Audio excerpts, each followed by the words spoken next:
Përbërja e shtabit të përgjithshëm tregon kontrollin që kanë ushtruar të akuzuarit me anëtarët e NKP-s së bashku me personat e tyre të besuar.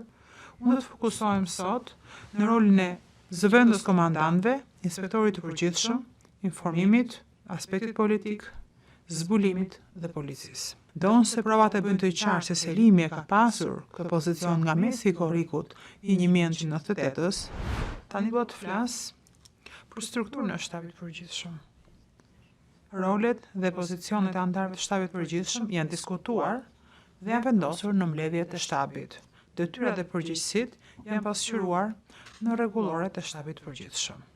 Diapozitiva në ekran tregon drejtoritë e shtabit të përgjithshëm bashkë pozicionet që kanë pasur më së paku nga qershori dhe korriku 98-s.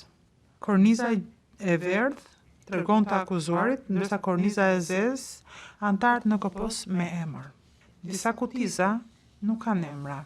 Edhe pse krerët e disa drejtorive të paktën formalisht nuk janë emëruar deri në vjeshtën 98-s, të akuzuarit dhe anëtarët e shtabit të përgjithshëm i kryenin funksionet e tyre shumë kohë më përpara, siç kemi përcaktuar në dosjen tonë fundimtare. Në ekran mund të shihni pozicionet e shtabit të përgjithshëm që kanë ekzistuar të paktën nga fundi i 98-s.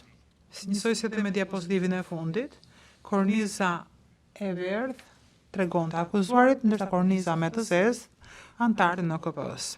Përbërja e shtabit të përgjithshëm tregon kontrollin që kanë ushtruar të akuzuarit me anëtarët e NKP-s së bashku me personat e tyre të besuar sa i takon vendimarrjes së shtabit të përgjithshëm.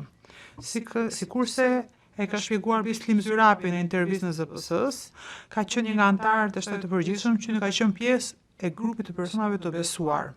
Ai ka qenë i vetmi person i jashtëm.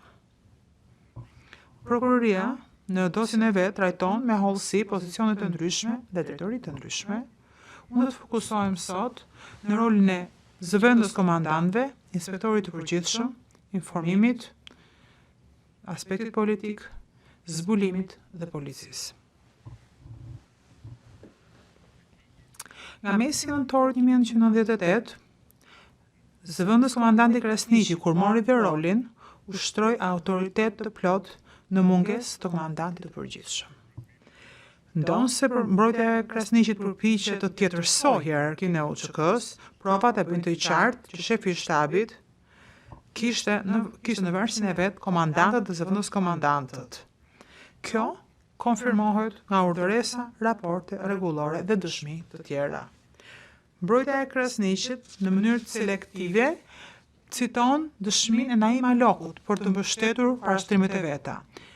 Maloku ka dhënë dëshmi dhe këtë mund ta shihni në faqen transkripti 25749 se zëvendës komandant Krasniqi ka qenë i lartë dhe ka qenë mbi shefin e shtabit Zyrapin dhe ka ushtruar autoritet të plot në mungesë të komandantit të përgjithshëm. Krasniqi ka lëshuar urdhra, të cilat nuk kishte autoritet të lëshonte Zyrapi.